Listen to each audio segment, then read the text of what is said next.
آپ 100 مرتبہ کرتے ہیں, 200 مرتبہ کرتے ہیں, ایک تسبیح کرتے ہیں, بعض اوقات لوگ لاکھ دفعہ آیت کریمہ بیٹھ کے کر رہے ہوتے ہیں. تو اب ہمیں تو نہیں پتا کہ اس لاکھ دفعہ سے اللہ تعالیٰ راضی ہوئے ہیں یا نہیں. ویسے اس نے جب کہا ہی نہیں, مانگا ہی نہیں لاکھ دفعہ, تو ہم نے اپنے پاس سے بنا لیا. نہیں, میرے خیال ہے 1.25 لاکھ ہے, شاید میں غلطی کر رہی ہوں. وہ پتہ نہیں 25 اور کس نے بڑھائے ہیں, کس نے اپنے ہاتھ میں قانون لے لیا.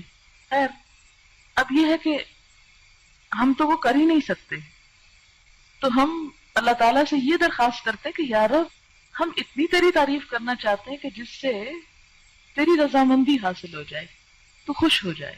سبحان اللہ وبحمدہ عدد خلقہ ورضا نفسہ وزنۃ عرشہ ومداد کلماتہ.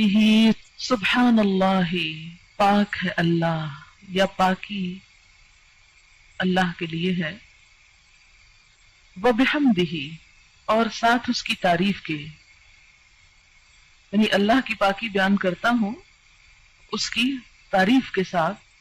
کتنی پاکی بیان کرتا ہوں, کتنی تسبیح کرتا ہوں, عدد, تعداد, گنتی, خلقہ, اس کی مخلوق کی, یعنی جتنی اس کی مخلوق کی تعداد ہے اتنی دفعہ میں اللہ کی تسبیح کر رہا ہوں.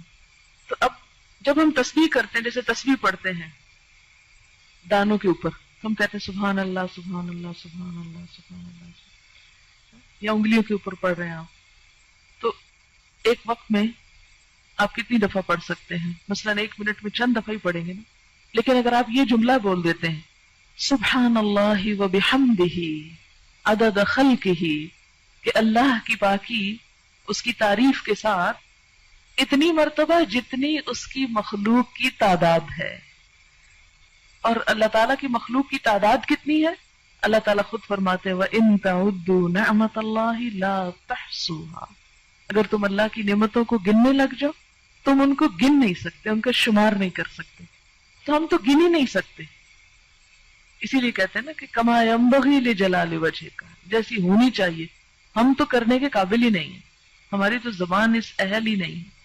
اسی لیے عدد خلقہ ورضا نفسہ, رضا کہتے ہیں رضامندی کو, نفس ہی اس کے نفس, یعنی اللہ کی ذات کی رضا کے مطابق, یعنی اتنی تسبیح اتنی حمد کہ جس سے وہ راضی ہو جائے.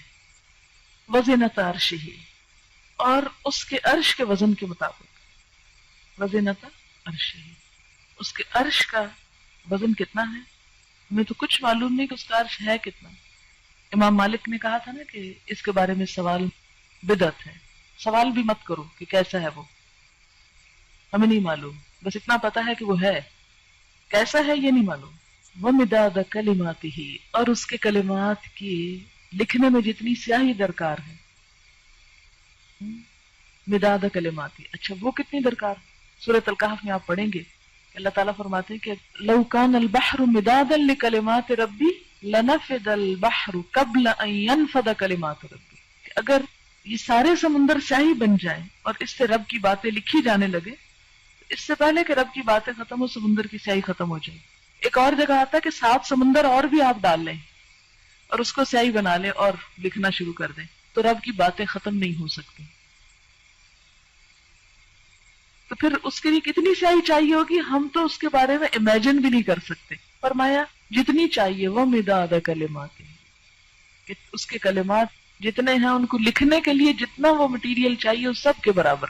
سبحانک اللہم و بحمدک اشہد ان لا الہ الا انت استغفرک و اتوب الیک. السلام علیکم و رحمۃ اللہ وبرکاتہ.